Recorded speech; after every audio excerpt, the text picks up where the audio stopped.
Guys, I'm Batman. Maybe.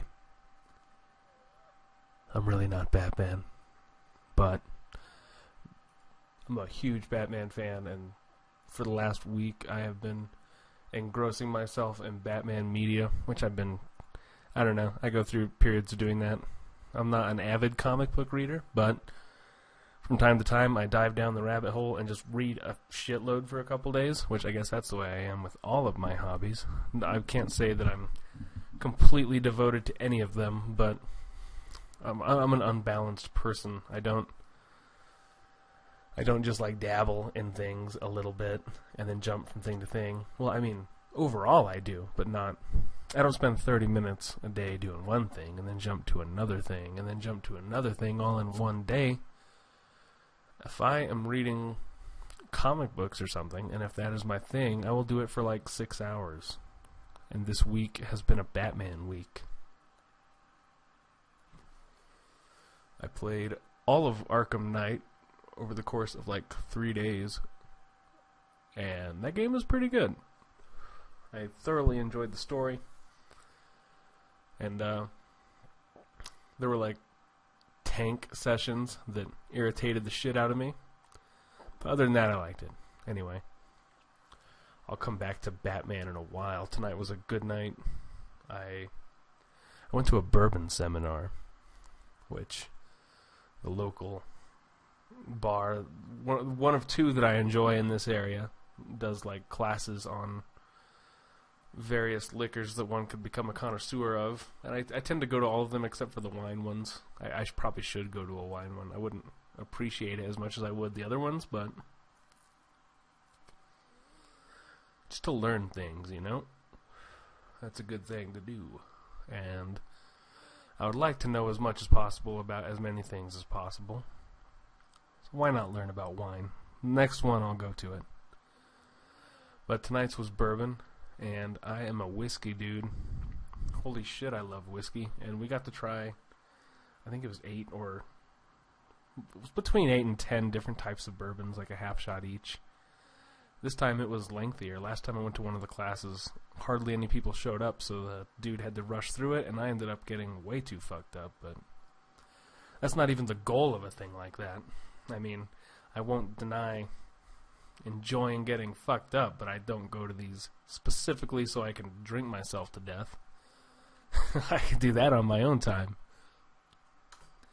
I go to enrich my knowledge of liquor so I can drink myself to death in a more refined way when I'm by myself.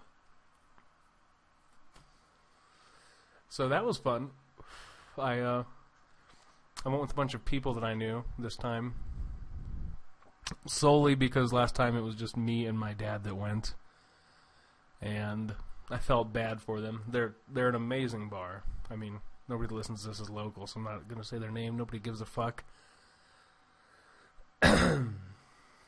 But whenever they put that much effort into doing cool things for the community and actually giving this garbage community that I live in something to do on a Wednesday evening, I appreciate that thoroughly. So I invited a bunch of teachers and other people that I know to go with, even though, I mean, teachers, that fucking crowd, don't get me started. It's not like any of them are going to listen to this shit. Fuck teachers. I mean, like, most of my best friends are teachers, but on average, teachers are not fun to hang out with, okay? The negative crowd, they just talk shit about kids and drink too much. Which, that sounds like my life. Maybe I'm hypocritical in my dislike of these people, but they bitch too much for my tastes. I don't like bitching or whining. I mean, my podcast is probably mostly bitching and whining, so whatever. Maybe I fit in more than I realize. But it was a blast. It was fun. I was on point. You know, I don't know. Sometimes I have days where, let me readjust this microphone. My setup is a little bit more professional this time. Hopefully the sound quality reflects that. But lost my train of thought. This happens a lot. Yeah, sometimes me as a person. I can be very hit or miss in regarding my social skills. But this time I was good. Sometimes I'll sit there and say nothing and be kind of introverted and in my head the whole time, just thinking about other stuff. And other times I can be quick-witted and on the point with jokes and, I don't know. I can be entertaining and fun, which is this is part of why I'm doing this podcast. I probably repeated this ad nauseum, but I want to be able to channel my fun self more often than not, which I fail to do a lot. Part of it, I think, comes from my job, which I'm a dirty, grumpy, mean person. I try not to be. I don't think I'm that mean overtly, but I have mean thoughts. I'm not saying I'm like a serial killer. I'm not sitting there thinking about cutting throats with a box cutter, excuse me. But it's more of like impulsive, judgmental thoughts, which I have about others and myself. And tonight, I did not live in my head, which is a success. I would like to channel my entertaining self more often than not. I think myself as a human at my best is probably after 2 or 3 drinks, which is scary because I don't want to be an alcoholic, and I've cut back a lot on my drinking. But I do like it, and I will always drink because drinking is fun. Well, I don't know. Maybe, let's say I'm successful in my attempt at getting my extroverted personality to the surface more often without the aid of alcohol, which tonight I was cheating because it was an alcohol-centered event, but should I become that social butterfly who is entertaining, quick-witted, and fun to be around without the assistance of booze, maybe I won't need it. Maybe I won't want it. Which, I don't know. Again, like my reasoning for going to the bourbon thing, I don't usually, drink to get fucked up. I went there to learn about bourbon because I enjoy bourbon. I like the taste. So I'll probably keep drinking just for the taste, just because it's fun. Maybe that's a weird circular logic thing, because I know that humans are controlled by the stupid part of their brain that tells them to chase that initial fun, chase the immediate satisfaction, the part that doesn't require effort or depth. The reason why our media goes to shit when capitalism takes over. And I'm not going to rant on capitalism. Not today. Maybe later. If you want to hear my thoughts about that, email me at ryansworldpodcast@gmail.com. My inbox is still empty, and I know you fuckers are listening, so ask me a fucking question. God damn it. But this bourbon seminar was fantastic. And after that, I went home, hung out with one of my friends, and we watched Lego Batman. I'm going back into the Batman stuff, but if you're not into the geeky things I talk about, keep listening. There's more personal shit, because I think art is important because it reflects your personality a lot. And I think that's part of the reason I'm judgmental about those with a superficial taste in whatever their chosen art form is. Like, I mean, don't get me wrong. I'll enjoy some Backstreet Boys and some Lady Gaga and some fucking Katy Perry. I was listening to Lana Del Rey today. Just because it's pop music doesn't make it bad. But if you're listening to music and the only thing you listen to is pop music, you should probably broaden your horizons. The internet is out there, and we can find all sorts of cool shit. You just have to look. Internet's a great thing. So, yeah. Same with movies. If you like movies a lot, but the only thing you watch is Transformers or whatever the biggest romantic comedy is, or I guess the newest Marvel movie, which I guess that's a casual film now these days. L- look around, man. There's often, like, I'm not saying these Marvel movies are shit. They're designed to appeal to the most broad market possible. Everybody's going to enjoy a Marvel movie, and if you don't, you're nitpicking things and probably bitching or just being contrarian for the sake of it. They're good movies. Don't feel bad for liking them. But I've found that if you broaden your horizons and look more, you can... I've used that phrase like 8 times. If this were a book that I were writing, I would like fucking circle that shit and go back and use a different expression because I sound like a goddamn broken record. But if you look beyond surface entertainment, you'll find stuff that resonates with you more personally. Something with more relatable themes to you as an individual, which is why I'm against critiquing art on a like 1 to 10 scale, like all these fucking video game and movie websites. You don't need to say, oh, I thought Arkham Knight was good, but I'd only give it an 8.6, because at that point, you're just... 8.6 is a dumb, arbitrary as fuck number, and you probably have a lot more to say about that thing than 8.6. 8.6 doesn't tell you fucking shit. Have some fucking balls and think for yourself, and it'll help you grow as a person to articulate why or why not you like this thing. And it's okay to do both for one single thing. I loved Arkham Knight. I'm not going to give it a numerical score. There were some things about it that I loved and thought were fucking fantastic. It's a great Batman simulator, but fuck that Batmobile. They could have cut the Batmobile sections in half, and it would have been an absolutely phenomenal video game. But it's good. It's great. It's not a numerical score. It is an entity on its own that must be judged on its own. And if you articulate why you enjoy or don't enjoy those things, you'll get to know yourself better as a person, because you know what you do and you don't like. And once you figure out what you do and you don't like, it is a good thing to ask yourself why. Which is what I'm going to do about a big blockbuster AAA movie that was designed to appeal to the broadest audience possible in the Lego Batman. Yeah. That movie was fucking great. And I say this as somebody who's been binging Batman stuff. I'm a huge Batman fan. And I've always related to the character a lot. Not in that I'm a... Batman is pretty much almost the perfect human. He's physically and mentally perfect, but emotionally broken. Which I'm not going to say I'm... I've only got one of those things going on, man. Physically, I'm a fat piece of shit. Mentally, I'm not the smartest guy in the world. But I've got the angst of Batman, and that's okay.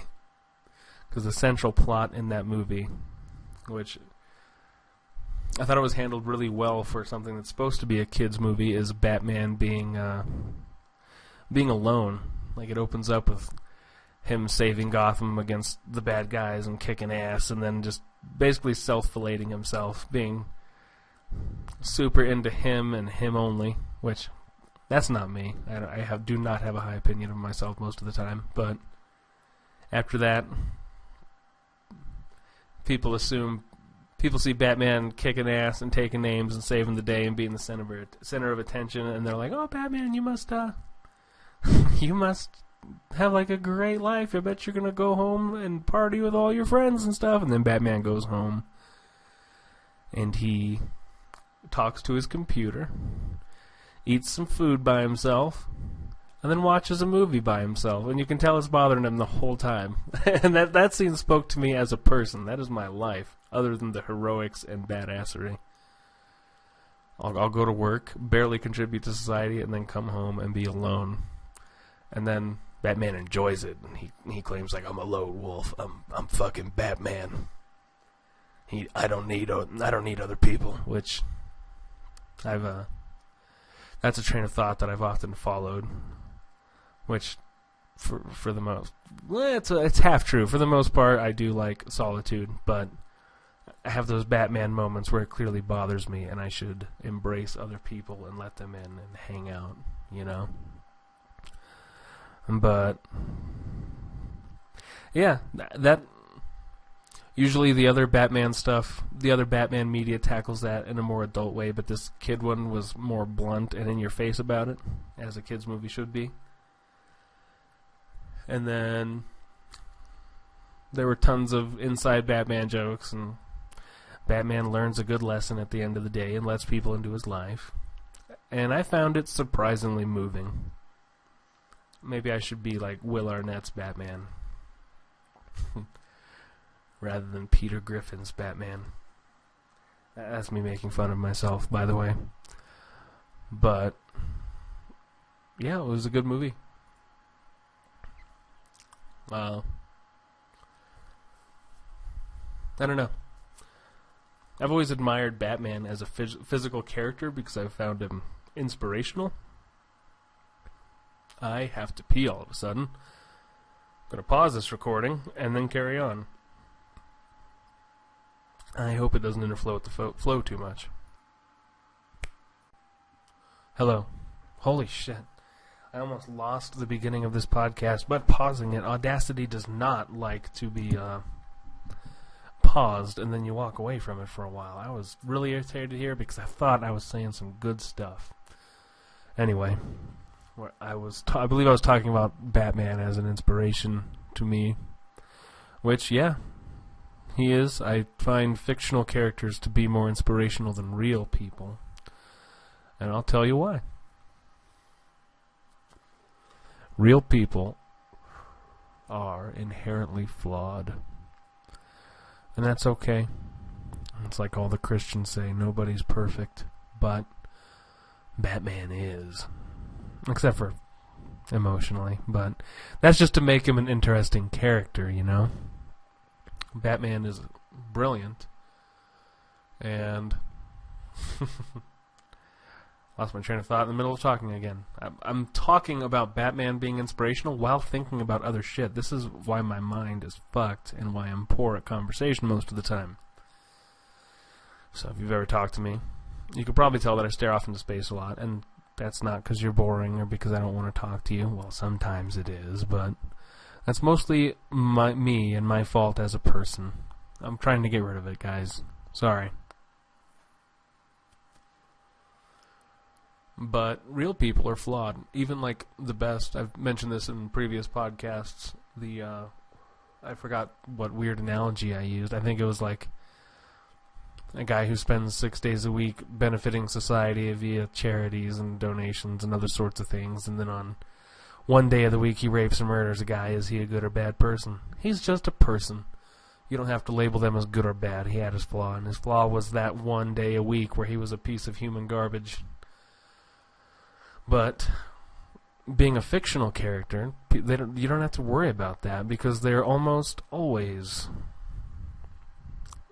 in a state of in an admirable state. How about that? They're almost always in an admirable state, and if they're not, because character arcs and the way media and fiction is written, they're going to overcome whatever diversity is bothering them. Diversity. Huh. Diversity is an old wooden ship. They're going to overcome whatever adversity is bothering them or keeping them down or preventing them from being the best person they can be. And then they're going to succeed. They're going to win most of the time. That's just a general rule of fiction, which has almost become a cliche, which bothers me in a lot of movie reviews, which is why I fucking hate people reviewing things. Is, oh, this character didn't have an arc. That's fine. The characters don't always need an arc. Because if a character starts out in a movie or something with an obvious flaw, they're going to overcome it if you point it out in a ham-fisted way. Like, oh, okay. This fucking Christmas movie where this guy loves his job more than his family, what the fuck do you think's going to happen? It's going to end with Santa Claus giving this fucker a stern talking to, and then the guy's going to be like, oh, I guess my family's as important as my job. It's predictable, it's trite. I'm over character arcs. Unless they're done in a way that's unique, compelling, and I haven't seen a billion fucking times. Which, I act as if that annoys me a ton, whereas I just watched this Batman movie and absolutely fucking loved it, where Batman grows as a person. lets people into his life and stops being a miserable, lonely fucker. Maybe I need to be more like that Batman and less traditional, brooding, angsty Batman. Which I think we can all agree on, but I'm working on it. I'm also looking at this audio feed while I'm talking into this, or recording this podcast, and I can see my audio levels being inconsistent. That's because I keep looking around, and I have my mic set on directional, so it only records what is right in front of it at the moment. And I'm working on that. I'm working on a lot of things, man. I suck at a lot of things. I'm okay at some things, but I'm actively working on everything that I suck at. But yes, Batman media is good. I didn't even hate Batman vs. Superman. Well, after all the shit it got, I ended up not seeing it in theaters, and then I waited for the Blu-ray and saw the director's cut, and the director's cut was great. It didn't really have many problems with it. It was been so long that I'm not going to talk about it a lot, but Batman vs. Superman does not deserve the shit that it gets on the internet. It's a pretty good movie.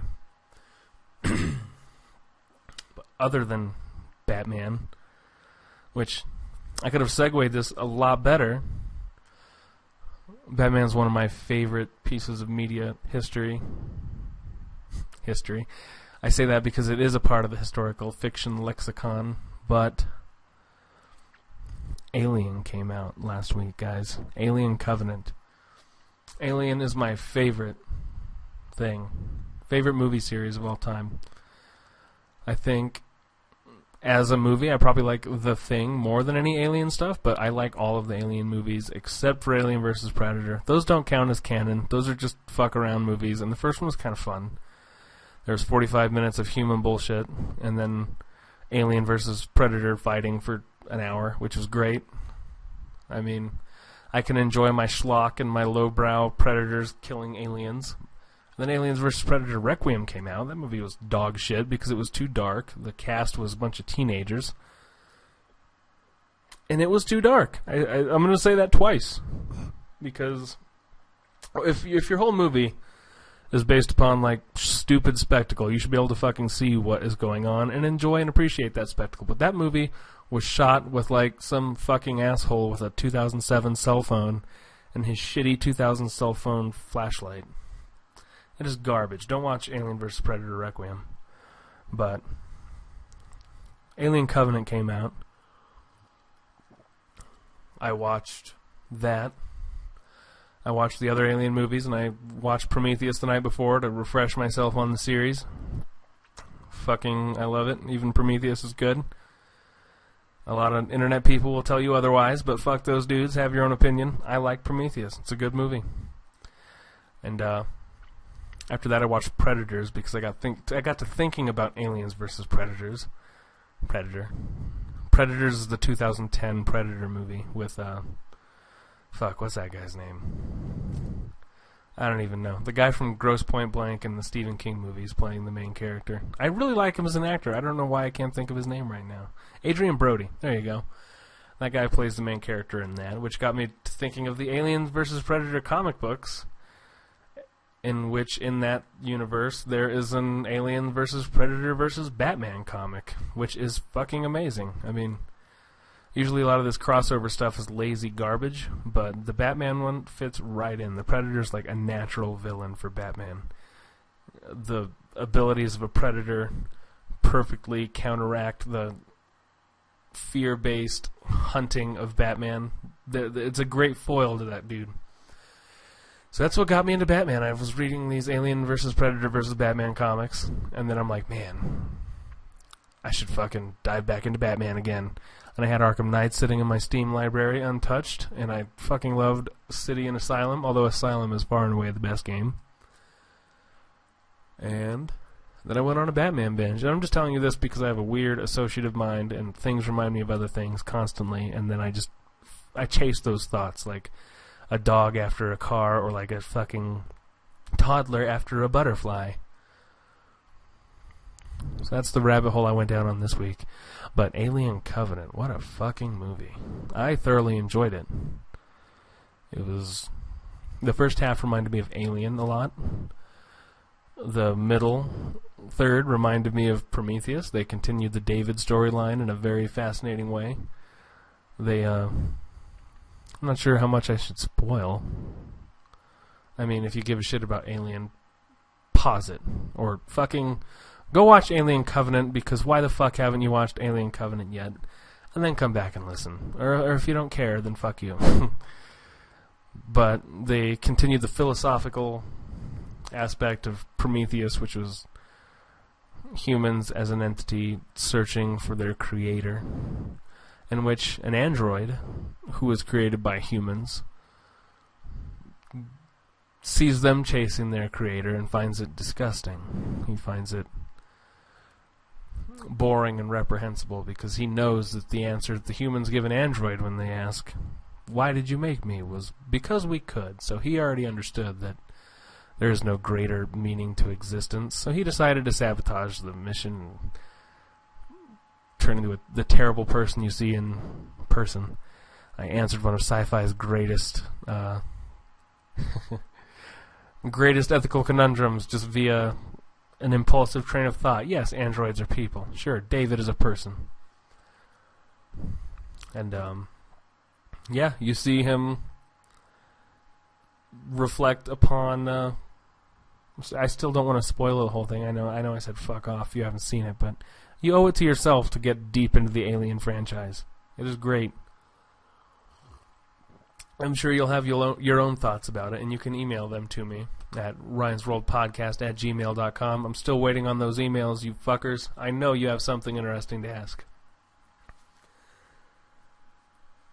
But yeah, the whole movie is him experimenting with the engineer goo scene in Prometheus, which a lot of people, I don't think they understood it very well. I'm seeing some of the comments, and I live on the internet, so all of the forum discussions have a lot of confused people regarding the plot of that movie and what exactly went down and happened, and I attribute that to the lack of exposition. It does one of the first and foremost best things you can do in movies is show, don't tell, and that movie does a whole lot of showing.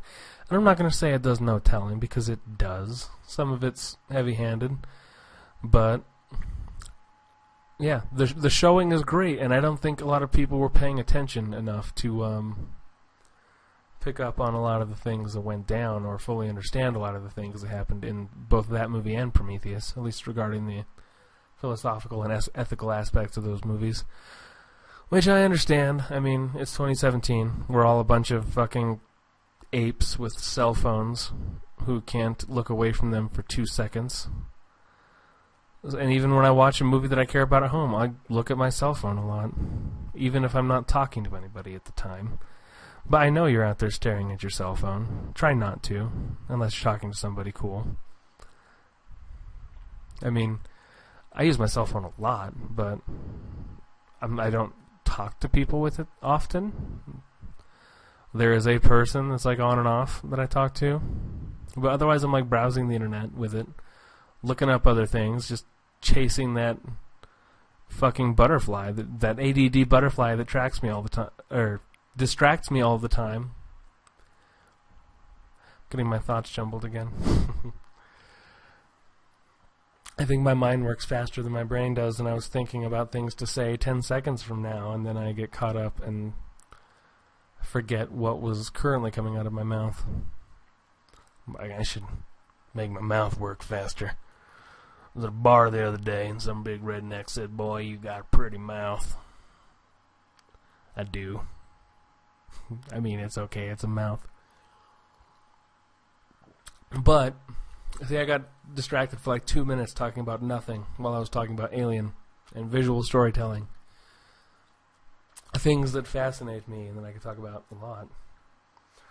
But David gets the goo from the Prometheus movie and starts experimenting with it. People are thinking, oh, that just means David made the xenomorphs? No, it doesn't. And the movie shows you that. It doesn't tell you that, which I like. One of the best things about those movies is that you can watch it and then come away asking questions and thinking about it and talking to other people that saw it, even though most of those people are fucking cunts.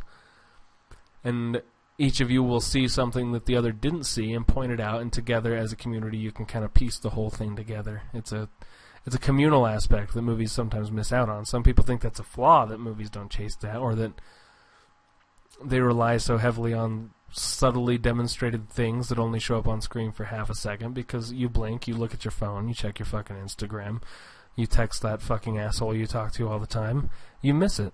It's done. You didn't understand it, and your enjoyment of the movie is negatively impacted because of that. But David did not invent xenomorphs, guys. This is just one of the many complaints that I'm going to address on this. I don't even know if I'm going to address many, because I can't think of the complaints on the top of my head, but people are thinking, oh, I loved the mystery of the alien in the first movie, the 1979 Alien, and now we just figure out that David made that? No, David did not make the xenomorphs. He's not creating new species on this LV-223, I think, planet. I might have to Google that, which I'm not going to do right now. Doesn't matter. It is the planet that they are on an alien covenant. He is not making new things. He has this goo that it interacts with different biological creatures in different ways depending on the amount you give it to them, and he's just experimenting. David in this movie is a mad scientist finding life and combining it with goo, which the first thing he seemingly experiments on is the person he came to the planet with, the Elizabeth Shaw, the protagonist of Prometheus. And I love that they don't fully tell you what happened to that person. That's another big complaint that a lot of people had. Oh, they kill off the character off screen. That's fine. I mean, I love Alien, but sometimes I fall for the hype dogma, and being a person of the internet, I grew up of the opinion that like Alien 3 was a garbage movie. And then months ago I got the Alien quadrilogy on Blu-ray and was reading about like which versions of each movie I should watch, because this is a phenomenal disc set that contains like 10 discs, 20 hours for each movie of extra footage. My audio quality, my quality's probably okay, but I noticed on my other screen that it got quieter because I looked at my Blu-ray while talking about it. But I'm an idiot, guys. Sorry about that. Yeah, I did some research over whether I should watch like theatrical cuts or director's cuts of each thing for the ultimate Alien viewing experience, according to Alien nerds on the internet, which I am and I have been. I've seen those movies tons of times except for Alien 3. I've even seen Resurrection a lot. I like Resurrection. I mean, it's probably technically the worst of the Alien movies. The plot's dumb, the characters are not exactly they don't make consistent decisions, and yeah, but it is a great dumb action movie similar to the first Aliens vs. Predator thing, and if you can divorce your mind from the art that is Alien and the schlock that is Alien vs. Predator and appreciate something that's in between, Alien 3 or Alien Resurrection's a great movie. But in my research of those films, I found the Alien 3 assembly cut, and I've always known everybody's hated Alien 3. I know the theatrical cut sucks. I've like seen it on TBS or something once, censored and commercial filled, but I didn't give it its fair shot. I didn't give it the Alien shot of being alone in the dark, watching this movie on a big screen, and just letting it all sink in.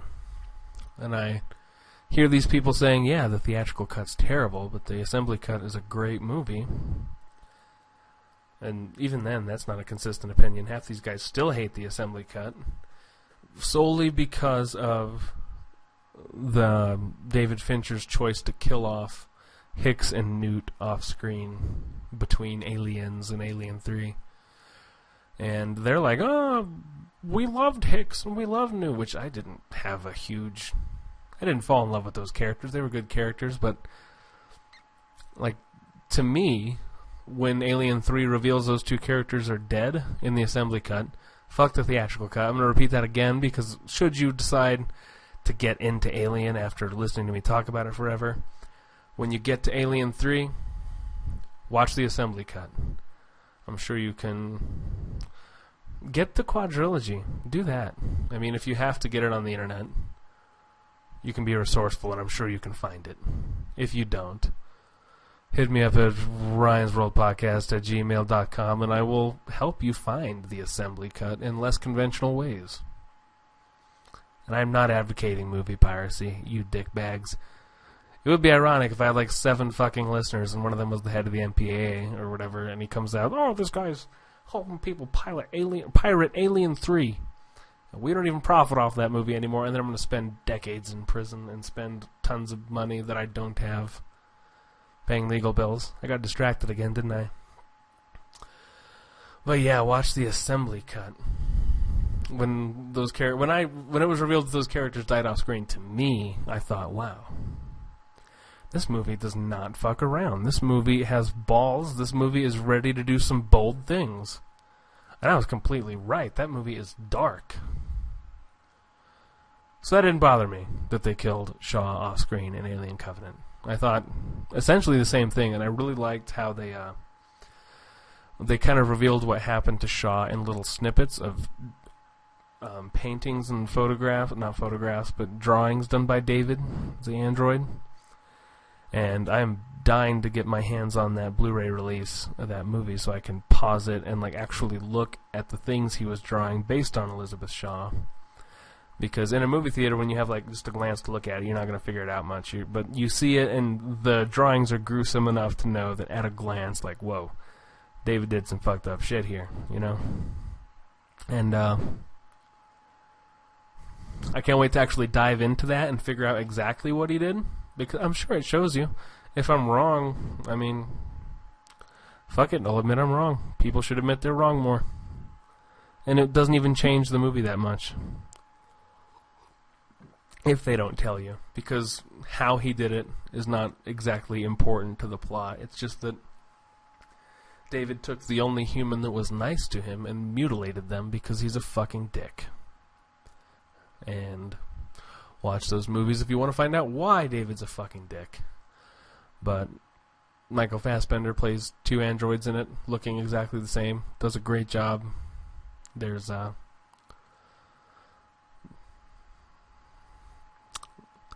was thinking about how I was or like the order of the movie that I was talking in. The first half of the movie, the first third is like Alien. The middle third is like Prometheus, and that the first Alien part is slow, claustrophobic, builds tension, lets you get to know the characters, and it's genuinely creepy. There's neomorphs. There's more death than Prometheus, which a lot of casuals whined about. Fuck those guys. They don't like Alien. They don't know what they're fucking talking about, and don't take me seriously. If you didn't like Prometheus, I'm sure you have some legitimate reasons. If you didn't like Prometheus because you have questions about the story or the plot didn't make sense to you, you should totally ask me to explain Prometheus, or at least specific aspects of Prometheus, at ryansworldpodcast@gmail.com. I'm going to keep saying this because I know a few of you like asked me, hey dude, I heard your podcast. You should like set up some listener mail. And I know one of the people is just going to ask me like fucked up sex questions, but that's okay. Whatever. I'll answer just about anything that's sent my way. But the second half is exploring the themes presented in Prometheus in the third quarter. I'm just mixing up my fucking ratios here. The first third, second third, and last third. I've said halves and quarters, but these don't add up if you combine them. The last third of the movie is like Aliens, the James Cameron movie from the 80s, in that it's balls to the wall. There's lots of guns and shooting. The people are massively outnumbered by aliens. And the movie's good. I'm not going to say much more about it.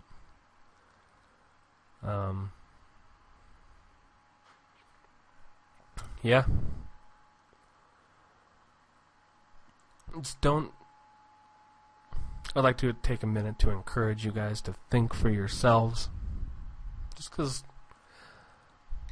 if you like something, don't be ashamed of it. It really bothers me with alien movies that people, well, and other things. I mean, this is another one of those things that I've said a billion times on this fucking short-ass podcast, that most of the lessons you can learn from one thing apply to all things.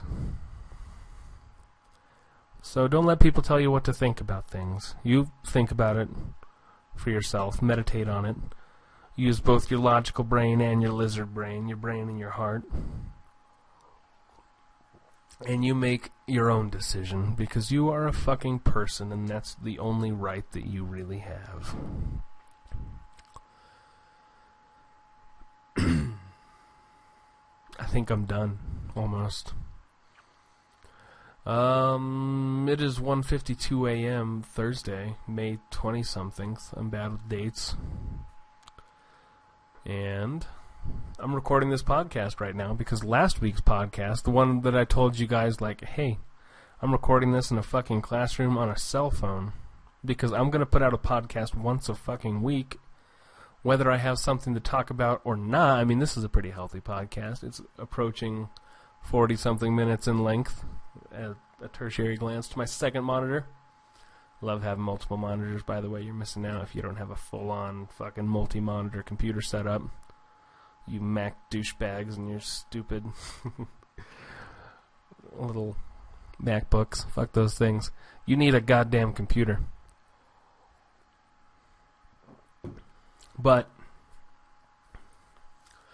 I had a super interesting night. I am tired as fuck. I was up at 6 this morning looking for work, and I'm going to bed at 2. I will probably not work tomorrow because as my employment goes, I get jobs on a day-to-day basis, and tomorrow I don't have one lined up. And also, my mom is going into surgery again tomorrow for like the second time in a month.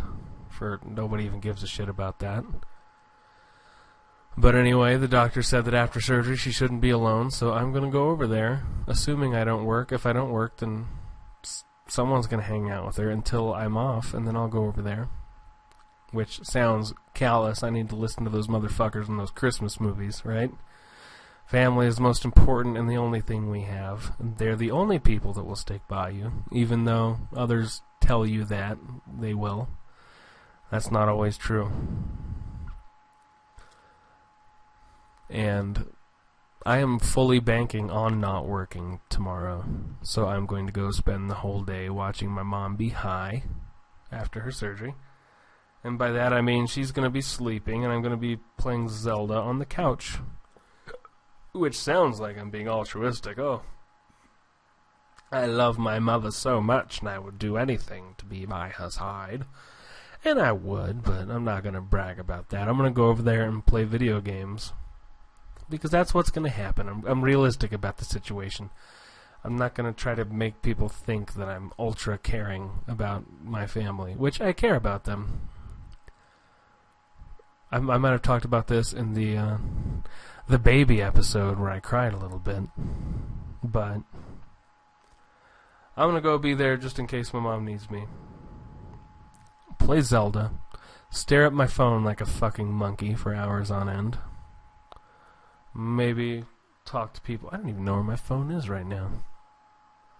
It's weird that I'm like, I just realized that after recording this for 45 minutes, and it slightly bothers me of like the sudden realization of where the fuck is my cell phone?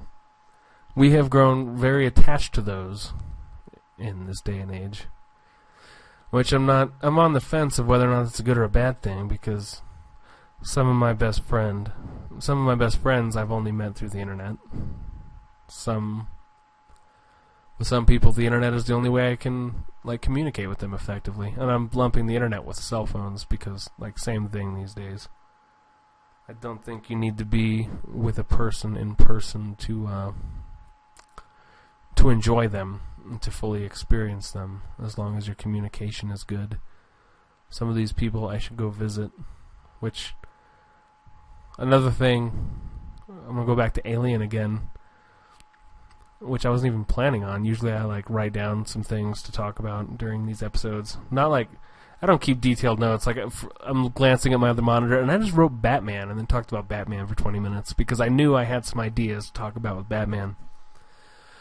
But part of my love of the Alien franchise comes from one of my old friends, Patrick, and I haven't seen that guy in person in more than 5 years. I don't even know how long it's been at this point, but I miss that dude. And we used to watch all the Alien movies and play the Alien vs. Predator video games and just talk about Alien a lot. And right when I got out of Alien Covenant, I messaged that dude, hey man, just got out of Covenant. And we talked spoilers and theories and stuff for hours, and I needed that. It's good to catch up with people that you care about. If for some reason you ever stumble upon this podcast, even though I don't advertise it very well, Patrick, you are one of my favorite people, and I fucking miss you. I would like to come see you over the summer. We'll watch Alien again. But, yeah, it is 2 a.m., and I'm recording this because, without fail, I'm getting a podcast out every week. And even if I do get that phone call at 6 in the morning tomorrow saying, hey, you should come do this thing and we'll give you money for it, and then I'll accept that job and be ultra fucking tired, but that's okay. Because in my line of work, my season is almost over, and then I'll have 3 months of unemployment where I can do nothing. Although, this time around I've been hit with financial troubles and multiple unexpected things that ended up costing me vast sums of money, so I don't have the usual savings that I usually accumulate during this time of the year, and I'm probably going to have to find a summer job, or maybe I will just throw my fears into the wind and say fuck it, and actually move out of this godforsaken hellhole of a city and just wing it. Because, I mean, I was reading a travel book the other day. I forgot who the author was. I read a lot. Read books, kids. It's good for you. Also, stop listening to my podcast. I say bad things. But according to that person, according to this experienced traveler, the only thing you need to move somewhere is enough money for that initial one-way ticket, because you're not going to come back. And if you like the place, if you care, you will wing it and you will manage. And maybe that's a step I need to take in my life to achieve my own dream of happiness. Meet people or get to know people that I already know better, and embrace the same thing that Will Arnett's Lego Batman did. Let people into your life, and stop being lonely and miserable just for the sake of being lonely and miserable. Anyway, I'm fucking tired. I will talk to you guys next Wednesday. I might stream before then. Again, Ryan's World Podcast at gmail.com. You guys should ask me questions. You guys should comment on some of the things I say. Let's start a dialogue. Let's have some fun. The more involved this community gets, the more involved the three of you that listen to this podcast get, the more I put out. It'll be motivating for us. I'll respond to it. I'm not a celebrity by any means. Nobody gives a shit about me. I could die tomorrow and nothing would happen. So I'm not going to have to be choosy about what messages I answer. That's what I'm getting at. If you have a dumb question, I will answer it to the best of my ability. For entertainment's sake, even if I'm not qualified for it. So, you guys, be happy. That's always going to be my closing message, is figure out what you want in life and fucking go for it. You should move to that place you want to move to. Tell that person you want to tell that you love them. Start that new hobby that you've always wanted to do. If you're a fat fuck like myself, start that fucking diet that you've been saying, oh, I'll start next Tuesday. No, you won't, you fat fuck. I've gained like 100 pounds in the past with the start on next Tuesday mentality. That is bullshit. You know it. I know it. Everyone knows it. That's the Donald Trump way of saying things. Start your life. It'll be huge. You guys take it easy. I'll see you next Wednesday.